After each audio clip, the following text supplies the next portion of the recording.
Regresamos entonces con Luis Felipe Arizmendi para hablar sobre la semana bursátil. Luis Felipe, muy buenas noches. Gracias por estar con nosotros.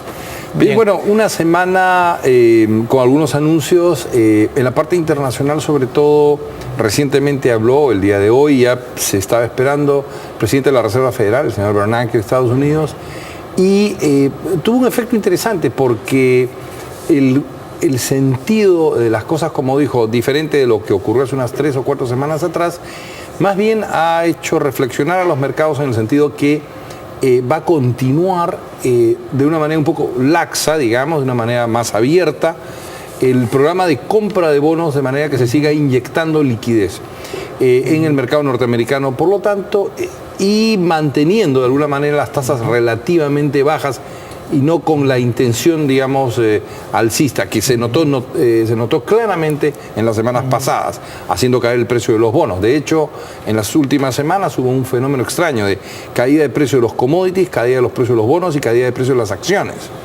Ahora, hay que distinguir que lo que está ocurriendo entre lo que se llama el mercado de los países emergentes y los países desarrollados, fundamentalmente Estados Unidos. La economía ya sigue dando muestras de una relativa, digamos, mejora, no una cosa muy importante, pero sí los inversionistas grandes, institucionales, han estado saliendo de manera, yo diría, hasta agresiva en mercados emergentes, y eso se ha notado en la Bolsa de Valores de Lima, con caídas importantes, por ejemplo, de la acción de Credit Corp, que llegó a estar en algún momento en este año en $165 y hoy día ha estado bordeando los 111, 112, 113 dólares, ¿no? Y sobre todo en las últimas semanas, una caída de casi 10%. Igual han cedido otras acciones peruanas, pero esto no es solamente Perú, sino que también se ha reflejado en Brasil, se ha reflejado en Colombia, se ha reflejado en Chile y en otros países asiáticos. Algunos directores del Banco Central ya comienzan a ver mediados del 2014 como el cierre del programa de impulso fiscal, ¿no? de estímulo fiscal, como le llaman. ¿Eso daría tiempo entonces para que los mercados de alguna manera se vayan acomodando, ¿no? Sí, en realidad lo que ya está pasando es, por ejemplo, la tasa, vamos a poner un caso de tasas de interés, la tasa de los papeles largos en Estados Unidos, emitidos a 30 años, ya está, el rendimiento de esos papeles está en 3.6, cuando estuvo en menos de 3%, 2.8 hace ni siquiera un año. Sí, hay un reacomodo de las tasas, lo que se llama la curva de tasas de interés está tomando un poquito más de altura, o sea, se está poniendo un poquito más vertical, tomando un poquito más de pendiente para los que son expertos en el tema. Sin embargo, yo diría que este estímulo en realidad, que ha sido monetario y fiscal, no únicamente fiscal, sino monetario y fiscal, no puede acabar tan rápidamente y nos va a tener atrapados en una situación muy extraña, que es... Claro, como una droga, ¿no? Es como una droga, claro. Porque el gran problema es que los países desarrollados se han sobreendeudado. Entonces, si ellos regresasen a tasas de interés más o menos razonables, que podría ser una tasa de lo que se llama los Fed Funds, entre un 3 a un 4%, eso obligaría a que el resto de tasas se eleve y entonces el endeudamiento se volvería enormemente oneroso para Estados Unidos y para Europa. Fíjate que todos estos países tienen ratios a encima del 100% sobre su PBI. Estaba leyendo hoy día en la mañana sobre los activos de la FED se han triplicado en los últimos 5 años, a 3 trillones, es una cosa, pero... Claro, entonces ha comprado papel, ha emitido dinero y claro, no hace mucho esfuerzo por esterilizar. Uno dice, ¿y por qué no hay inflación? Lo que ha pasado es que la explicación tradicional de la teoría cuantitativa del dinero, que era la típica explicación friedmaniana, en donde si tú emites dinero tarde o temprano, eso se refleja en demanda agregada y se refleja en precios, está un poco como compensada por la explicación también de demanda del dinero keynesiana, donde la tasa de interés juega un rol importante. Entonces hay mucho dinero que está, digamos, en la parte especulativa, está en inversión y no se vuelca hacia la demanda agregada. Por el multiplicador bancario, ¿no? El multiplicador bancario también tiene un rol importante y claro, cuando ese multiplicador es pequeño y es muy chato, obviamente no tiene un efecto, digamos, de elevar esa cantidad de dinero que al final puede irse hacia demanda agregada. Pero lo importante es lo siguiente. Vamos a vivir en algún momento cierto tipo de inflación. ¿Cuándo? No se sabe.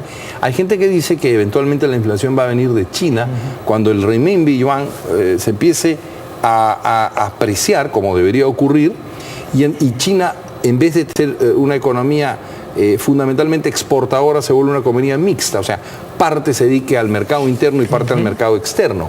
Y China deje de exportar deflación.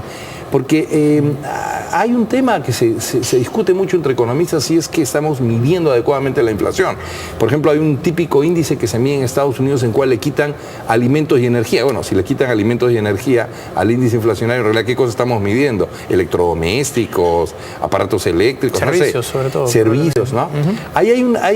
Yo creo que hay un tema serio porque lo que termina sucediendo a la gente, que la gente dice, no, pero en realidad a mí las cosas me terminan costando o subiendo en precios más del 2 o 2,5% que los índices inflacionarios de Perú, Estados Unidos y otros lugares dicen, ¿no? Yo creo que se va a tener que reescribir sobre inflación y sobre el efecto de la teoría cuantitativa en los próximos hasta años. entrado el siglo XX la definición de inflación era inflación de la masa monetaria, no de los índices de precios, ¿no? Con lo cual hoy día tendríamos unos números de inflación muchísimo más altos. Quería preguntarte también por el Fondo Monetario Internacional. El día de ayer ha publicado su actualización para el 2013 y el 2014. Básicamente están reduciendo 0.2% la proyección para el 2013 y también para el 2014 de 3.3, y esta es la segunda reducción desde 3.5, la han bajado de 3.5 a 3.3, ahora la bajan a 3.1. Sin embargo, cuando uno lee sus declaraciones finales, pues básicamente lo que le hacen es echarle, de alguna manera, no sé si la palabra culpa es demasiado, pero a los mercados emergentes, cuando son claramente los mercados, los países desarrollados los que han hecho pues el gran bust. Exacto, ¿no? Los emergentes se han portado bastante bien en esta ocasión y efectivamente los países desarrollados, básicamente Estados Unidos y Europa, son los que han cometido los errores, gravísimos errores de política macroeconómica que a nosotros no los hubieran tolerado o nos hubieran sancionado drásticamente. Pero bueno, están ya hechas las cosas y entonces, claro, el efecto combinado, incluyendo China, de crecimiento entre todos, 5 o 6%, combinado con obviamente un crecimiento muy pequeño, Estados Unidos quizás 2, 2,5, eventualmente 3, y Europa a duras penas quizás 1%, cuando se mezcla todo, te sale una tasa de crecimiento global entre 3.2 a 3.5, que no es mala para las circunstancias actuales que vive la humanidad, pero que de todas maneras es desalentadora respecto a muchos proyectos que se podrían desarrollar en nuestros países. Dos cosas me llamaron la atención. La primera es esta frase en la que dice que la política monetaria del estímulo, digamos, debe continuar hasta que la recuperación esté establecida, lo cual significa... Bueno, en realidad lo que ha ocurrido es que hemos terminado cediendo,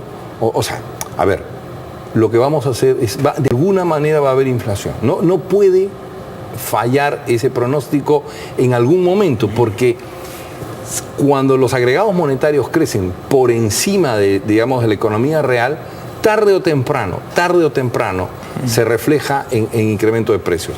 Hoy día ha ocurrido, por ejemplo, un fenómeno bien interesante respecto al precio del oro, que es típicamente un gesto de inflación. A raíz de las palabras de Bernal, que el mercado dio la vuelta y después de haber estado débil, hacia la tarde, el cierre del día e incluso durante la noche, el mercado spot de oro se ha ido de más o menos 1.230 hasta 1.285.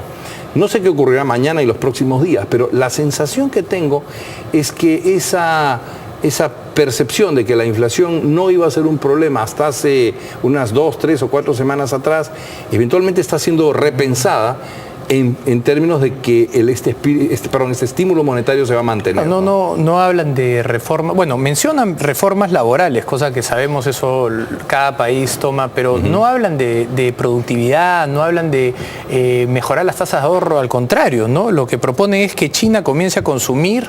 Así es. Sin que los chinos tengan una palabra sobre su propia tasa de ahorro. Exacto, lo que están tratando de hacer es que más bien el tirón de demanda venga del lado chino y más bien China se convierta en un importador de bienes europeos y otros. O sea, dicen, bueno, ¿quién puede ser la locomotora? Estados Unidos no va a ir más de media máquina, Europa está frita. Entonces, el gran tirón de demanda debería venir del mercado interno chino. Ahora, ¿Pueden hacerlo? Eventualmente sí. No, pero China no está pensando en pagar la factura del resto de comensales. Lo que Claro. está es preocupada de cómo hace que su propio pueblo salga adelante. Entonces, ¿no? el problema es que China eventualmente lo podría hacer, pero China ha diseñado su economía con una manufactura y unos servicios, mejor dicho, una infraestructura y una manufactura que es mucho más competitiva, incluso si el yuan se empieza a apreciar que lo que puede ser Europa. Y yo no sé si los bienes de lujo o los bienes sofisticados de altísima calidad que tienen los europeos van a poder ser tan rápidamente introducidos en el mercado chino popular. Obviamente hay un segmento de la población china, 80, 120 millones de habitantes, que tiene un poder de compra altísimo, pero los 1.200 millones adicionales probablemente no, por lo menos no a ese nivel. Entonces, es la un tema clase media incierto. china ya está en 170 millones. Así es. Y obviamente tiene efectivamente 170 millones, de los cuales súper ricos pueden ser unos 20 o 30 millones, imagínate, y después una clase media, y después hay una clase que no sabemos cómo llamarla, porque esa clase que está surgiendo acá en el Perú le decimos emergente, pero como nuestro conocimiento del interior chino es limitado, entonces no sabemos exactamente qué tan activa es la economía de mercado en esas zonas de China que desconocemos. Ojo que China es un país no solamente con población, sino con territorio muy grande. China tiene más de 9 millones de kilómetros cuadrados territoriales. Quería hacerte una última pregunta, se nos acaba el tiempo. La mayoría de indicadores comienzan a, de alguna manera, descubrir que los próximos 6 a 12 meses no van a ser mejores que los últimos 6 meses, ¿no? El comercio se está comenzando a frenar, en Perú lo estamos comenzando a sentir de una manera muy importante. Sin embargo, el fondo sostiene que en el 2014 la economía va a crecer casi medio punto adicional, liderado por Estados Unidos, que crece a 1% adicional. ¿De dónde salen esos números? Porque no sale de la realidad. Claro, lo que pasa es que están asumiendo que la tasa de desempleo en Estados Unidos va a seguir cayendo. Y al caer la tasa de desempleo en Estados Unidos, esa masa laboral que incorpora el trabajo y toma salario, se va hacia el consumo. Y acuérdate que en Estados Unidos el gran dinamizador del crecimiento económico americano en una etapa del ciclo es el consumo. Claro, luego pasa a ser la inversión. Las casas están ahorrando para revertir sus posiciones a nivel individual. Sí, es verdad. Pero yo creo que ahí están las apuestas. Las apuestas están en que el consumo a nivel global, liderado por China y los Estados Unidos, aumente y saque un poco del hoyo a Europa, y eso a la larga nos beneficia a nosotros porque debería haber una tendencia de recuperación en materias primas. Sobre todo por los mercados no tradicionales. Así es. Felipe, te agradezco muchísimo A tu ti. presencia. Bien, vamos nosotros a una pausa, regresamos con Pedro Tenorio para hablar sobre el mensaje del presidente el día de ayer. Una pausa y regresamos.